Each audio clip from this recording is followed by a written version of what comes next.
I know what you're probably thinking. Who the heck is this guy? Why is he dressed like someone I kinda know? And why is he telling me to delete YouTube? Well, before I get to that, let me address the elephant in the room. If you know who this guy is, and you've seen these two videos, then you probably have an idea where this is going. I won't waste your time. If you can't use YouTube mindfully, then you should delete it right now. Don't even bother watching this video. Delete it right now. Case in point, if you get on YouTube and watch 2, 3, 7 or more videos out of sheer habit, then you're addicted and you need to delete it right now. Yesterday alone, I watched 11 YouTube videos. Sure, I was exercising, but we know I should have been focusing on my exercise while I was doing it. And nine of these videos were from this man, Hamza. I'm here to tell you that I'm weak. I'm not strong enough to go without YouTube for even a day. I honestly couldn't tell you the last time that I've gone without watching YouTube for longer than 24 hours. I watch YouTube every day. See, these YouTubers won't tell you, but they need your eyes. They need your attention to make them money. So the majority of them are going to go out and make the most addictive videos that they possibly can. For 2 reasons. They want to make sure that their videos pop off on the algorithm, and they want to make sure that you come back and keep watching their videos. But when does it end? When are you finally released? Even the YouTuber I'm addicted to, Hamza, the one that I've referenced like twice already, I'm addicted to his videos, and he even tells me that he's doing it. He tells me that this is his business. Now, if you don't know who Hamza is, he's a self-improvement YouTuber who preaches good habits like meditation and gratitude journaling and getting off of things like porn, video games, and social media. Now, judging based on this video, it's pretty clear that his issue is Instagram. But if you're still watching this video and you're anything like me, our problem is YouTube. Now, I love his videos. They're part of the reason why I've started making YouTube videos again, which is something I've wanted to do since I was 11 years old. My first video was when I was 11. And that's something I'm extremely grateful for. But something Hamza won't tell you to do is delete YouTube, because that would hurt his business. This is the one area where he gets soft. The one area where he says, I don't consider YouTube a social media. Where he says, one of these days you won't... One of these days you won't need to watch my videos anymore. But before you go, make sure you get your friends onto self-improvement so they can watch my videos too. But to be honest, I don't blame him. Truly, it's a tough position to be in. To be so dependent on people continuing to watch your videos, but also preaching the message of getting off of social media. And yes, YouTube is a social media. You can look up social media and there it is, next to Twitter and Instagram and Snapchat and all the rest of them. Sure, it might be different mechanically, and sure there might be more positive benefits to YouTube than the other social media apps, but it's still social media. It still has the same addictive algorithms baked into it to keep you watching it when you should be doing anything else. Whether it's on YouTube, TikTok, or Instagram, this is the exact same thing that you should get out of your life in order to increase your mental health. To say that YouTube is not a social media is a cope. It is an excuse. And he's out here coping for YouTube when he gets onto you for coping for Instagram or Snapchat.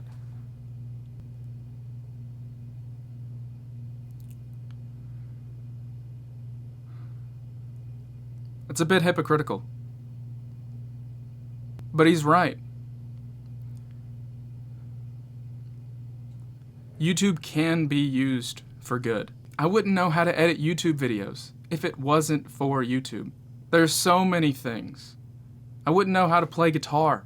My guitar's right here. I wouldn't know how to do any of the special effects. I wouldn't even feel the small sense of community that I feel if it wasn't for YouTube. Because, boy, I can get lonely. The point is that with any social media, Instagram, Snapchat, YouTube, it's all about how you use it. I love Hamza. I love his videos. I love his message. I know I'm giving a bit of a hard time in this video, but Chapter 10, enjoy your friend's criticism. I truly admire the man.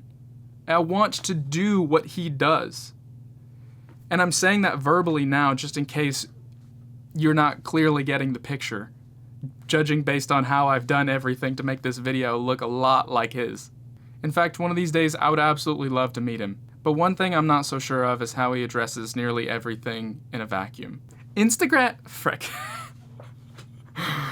The voice is not me. Instagram is always bad, and if you use Snapchat and you're above the age of 16, I have no respect for you. Porn, I agree with him on. And video games, yeah, I agree with him on too. Doesn't change the fact that I still miss them. I still have a little bit of that Jeffrey brain, I won't lie. At the very least, I'll let myself play video games whenever I go out to the bar. One of the local bars in my city has video games at the bar, so I play them there. To say that Instagram and video games are always bad, it's like one of these days whenever I have a son, I want to play video games with him on occasion. Of course, 99% of the things that I teach him, I want to be positive, good for his mental health, you know? Open doors for ladies, pay for the date, do what a gentleman would.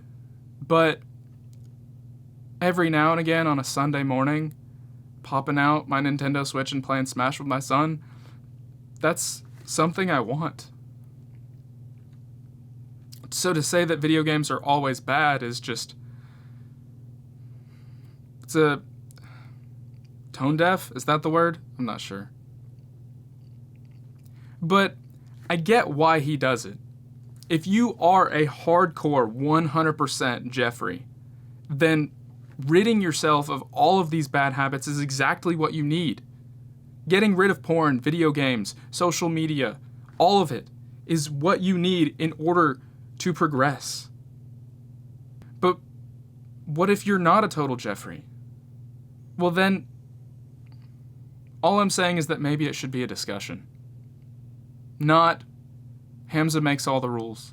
If your dream is photography and you need Instagram for portfolio or for marketing, I don't see a problem with that. If you're really mindful about Snapchat and you just use it for the convenience of sending videos to your family, I don't see a problem with that either. And if you're using YouTube to document and share your life experiences with others, or to learn to make music, or learn to edit videos, by all means, please continue. You're contributing to the world of art. And that's my point. If you can use social media, particularly YouTube, because there are more positive benefits to it, as well as maybe Instagram and Snapchat, if you can use them mindfully and make sure that you have control of what you're doing, then have at it. But don't kid yourself. I didn't say Hamza was wrong. The fact of the matter is that most people that are addicted don't even know they're addicted. They're just mind-numbingly scrolling. And they don't know any better. Or they don't realize it. It's the truth. What Hamza says is the truth. Instagram, Snapchat, especially TikTok. I really cannot condone the use of TikTok at all. Like, I know I'm saying use social media and be in control of it or whatever, but I honestly don't think that TikTok has any benefit whatsoever. You can learn stuff from books. Hamza's right. But Instagram and Snapchat, they're not very good either. There really is very little benefit. I'll admit, I've recently gotten into photography, so I do want a place to post my photos. But like I was saying though, don't kid yourself. You have to know that you're in control. You can't be a Jeffrey. If you can't admit to yourself that you have a problem, then at that point it really is just a cope. When I say go into it with purpose, I mean have an intention. If you're gonna post something on Instagram, post it, close the app. That's it. Or if you're going onto YouTube, watch what you intended to watch and nothing more. If you wanted to watch one video, stop after the one video.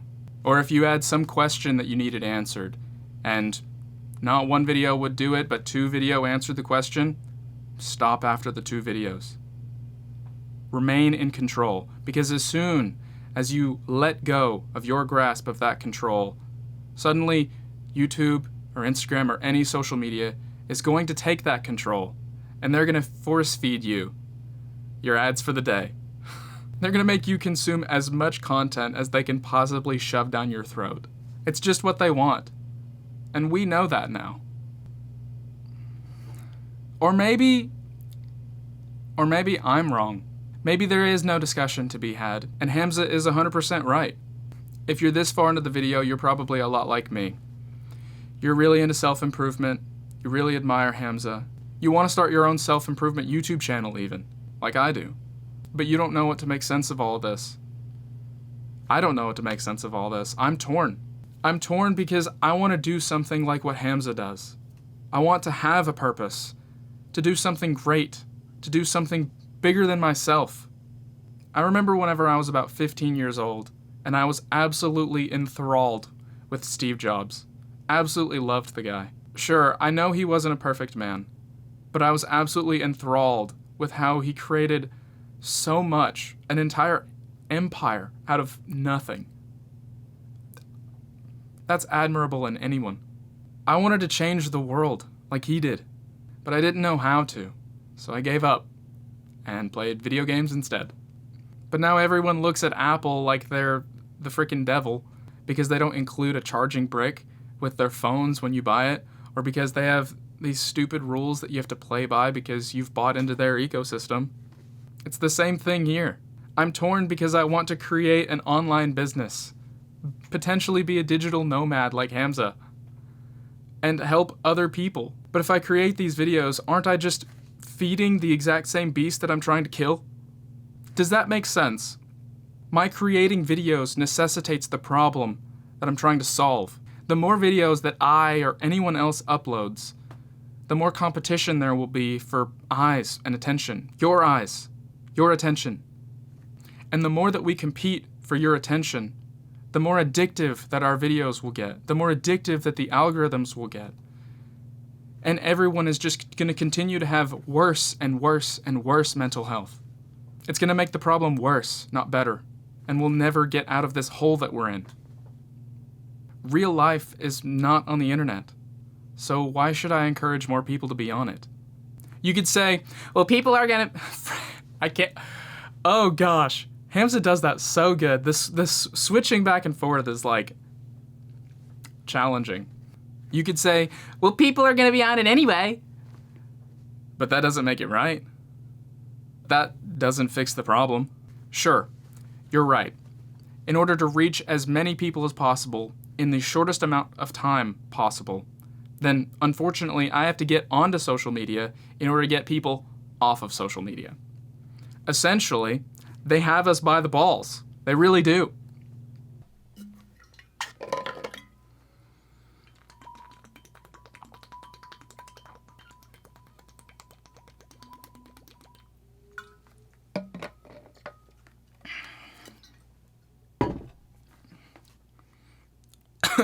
But maybe I'm looking at this in the wrong way. Maybe Hamza and everyone else in the self-improvement community is looking at this in the wrong way, with too much of a negative light. Because where does this leave room for the enjoyment of art? All the time whenever he posts a video about this, he comes at it with such a negative tone. And I understand, you know, you want to be aggressive and get your point across to the viewer, but if we're always looking at these things so negatively, then where's the room for art that can be enjoyed? I recently picked up photography, and I love it. And unfortunately, Instagram happens to be one of the best places to distribute your photography. Where else am I going to share it? I mean, I could share it on Twitter, but, I mean, I've never really liked Twitter, to be honest with you. And I love to make YouTube videos, like my last one, that either provide value or entertain people and make them laugh, or both. Where's the room for that? When are the pleasures of life going to bring us together instead of be what tears us apart? Now, if you really are a Jeffrey and you're constantly consuming these pleasures of life like porn and video games and social media, then you should be looking at this with a negative light. You need to stop for your own benefit. And once you've gone without dopamine for long enough, then you'll be able to enjoy the subtle things like a photograph. But for those of us that aren't total Jeffreys, I'm just saying that maybe we shouldn't constantly look at it with such a negative light, you know? I remember when I was about 12 and I had signed up for my first YouTube account ever. And I was so excited. Absolutely loved YouTube. I was so enamored with the things that people would create. I thought it was the coolest thing. I wanted to do what they did. Back then, YouTube expanded my horizons. It made me think of tons of possibilities of just like what could be accomplished in the world. But today, YouTube narrows my horizons, which is sad because I wonder if I'll ever pave my own way on this platform. I have 500 subscribers, which is freaking awesome. I was journaling just yesterday about the fact that if all 500 of those people were standing right in front of me, it'd be big enough to fill up a freaking auditorium, which is insane. And maybe it narrows my horizons because YouTube has become so addictive. Or maybe it's because everyone on YouTube has become money hungry and sellouts. I mean, back in 2010, YouTube was still in its infancy. Not that many people made money on YouTube, but nowadays it's like an actual career path that people go towards. And the sellouts are catering to these advertising companies and trying to get you to constantly buy something. On a more personal level, this negative outlook can be a bit discouraging. I want to create artful YouTube videos that also provide value, even for someone that's looking to improve themselves, but also while producing entertainment. I just get so darn confused. I want to create amazing videos, and I want to help people improve themselves. As I said, creating more videos necessitates the problem, which necessitates competition, which makes things more addictive and decreases people's mental health. I don't want to make anyone's mental health worse. However, I'd like to make YouTube videos at the same time. So then I start asking myself self-limiting questions, like, here I have them written down right here. Can I actually help anyone? Can I be as polarizing as Hamza, as edgy, as controversial as Hamza is? Can I do that? Can I pave a way for myself in the self-improvement space? Big enough to where I have a little slice of the pie, you know? Especially whenever Hamza is the self-proclaimed cult leader, you know? And if he's the cult leader, then who do I have to lead? And who am I to lead? What makes me good enough to be a leader? Oh, and what am I going to talk about if Hamza is already repeating himself? It's like, I mean, it's pretty clear that he's been repeating himself a lot lately if you've been keeping up with his videos. I'll admit, though, I've enjoyed making this video. It's been a lot of fun just talking to a camera. Hamza did say to go off and start your own self-improvement channel. And that's kind of what I'm doing here. I just want to make videos that I want to make. And maybe you'll like them. I know there's one thing that I can provide that Hamza can't, and that's my perspective.